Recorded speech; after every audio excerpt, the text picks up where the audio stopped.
রহমতুল্লাহি বরকাতু। আপনাদের সাথে কিছু কথা বলার জন্য আসছি। আসলে আজকে আমি যে বিষয়টা নিয়ে কথা বলবো, আমাদের ফ্যামিলি বিষয় নিয়ে। আমাদের প্রত্যেকেরই ফ্যামিলি আছে। আমরা যারা বিবাহিত আছি তাদের তো অবশ্যই স্ত্রী ছেলে সন্তান অবশ্যই আছে। যারা এখনও বিয়ে করে না বা করেন নাই, তারা তো অবশ্যই বাবা মা আছে, ভাই বোন আছে, ফ্যামিলি তো অবশ্যই আছে, সবারই ফ্যামিলি আছে, সব মিলিয়ে তো আমাদের ফ্যামিলি। তো আমরা যারা সোশ্যাল মিডিয়াতে কাজ করি বা সোশ্যাল মিডিয়াতে আমরা অ্যাক্টিভ থাকি, সেটা আসলে অবশ্যই ভালো দিক। তো আমরা কি সোশ্যাল মিডিয়াতে আমরা আমাদের পরিবারকে সময় দিয়ে তারপরে আসি, নাকি আমরা শুধু সোশ্যাল মিডিয়া নিয়েই পড়ে থাকি?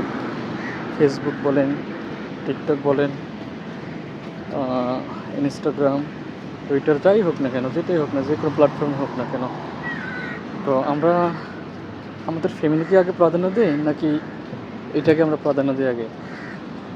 তো আমি যে বিষয়টা ফিল করতেছি বা যে বিষয়টা আমি মনে করি, আমাদের ফ্যামিলিকে আমরা সময় দিয়ে যে সময়টুকু পাবো, এই সময়টুকু আমরা বাদ বাকি সোশ্যাল মিডিয়াতে কাজে লাগানোর চেষ্টা করবো। হোক সেটা যে কোনো প্ল্যাটফর্ম। হ্যাঁ, আমরা যে যে কর্মস্থানে আছি, কর্মস্থল তো অবশ্যই আমাদের কাজের জায়গা আমরা ঠিক রাখে তারপর বাদবাকি যে সময়টা থাকবো, সেই সময়টা আমরা ফ্যামিলির জন্য ব্যয় করব।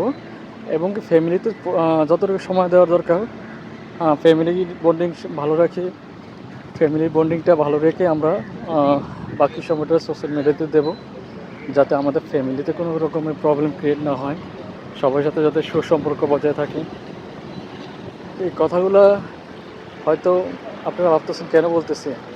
কথাগুলো বলার অবশ্যই কারণ আছে। প্রত্যেকটা ফ্যামিলিতে কিছু না কিছু সমস্যা হয়। আমি যেটা আমার কয়েকজন দেখা মানুষের সাথে পরিচয় হওয়ার পর যেসব মানুষগুলোর সাথে আমি এই বিষয়গুলো জানতে পারলাম, দেখা গেছে স্বামী স্ত্রী হোক অথবা বাবা মা হোক, ভাই বোন হোক, যাই হোক, বিশেষ করে স্বামী স্ত্রী যারা, এদের মধ্যেই একটু সমস্যা দেখা যায় বেশি।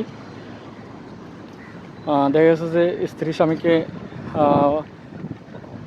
প্রাধান্য না দিয়ে সে সবসময় মোবাইলে সোশ্যাল মিডিয়া নিয়ে পড়ে থাকে, এর জন্য সংসারে কোলাহল সৃষ্টি হয়। হ্যাঁ, আবার দেখা যাচ্ছে স্বামী স্ত্রীকে গুরুত্ব না দিয়ে সোশ্যাল মিডিয়াতে পড়ে থাকে, যার ফলে দুজনের মধ্যে একটা ভালো বন্ডিং যেটা দরকার সেটা হয় না। তো এই বন্ডিংটা রক্ষা করার জন্য আমাদেরকে অবশ্যই ফ্যামিলির সাথে সুসম্পর্ক রাখতে হবে আগে। তারপরে ফ্যামিলির পরে আমরা যে সময়টুকু পাবো, ওই সময়টুকু আমরা আমাদের এক্সট্রা যদি কেউ ইনকামের উদ্দেশ্য থাকে বা এক্সট্রা ইনকামের সুযোগ থাকে সোশ্যাল মিডিয়াতে, সেই কাজের সময়টাকে কাজে লাগাবো। তবে আমাদের কর্মস্থলের পরে আমাদের ফ্যামিলিকে প্রাধান্য না দিয়ে আমরা বাকি সময়টা যেন অযথা নষ্ট না করি।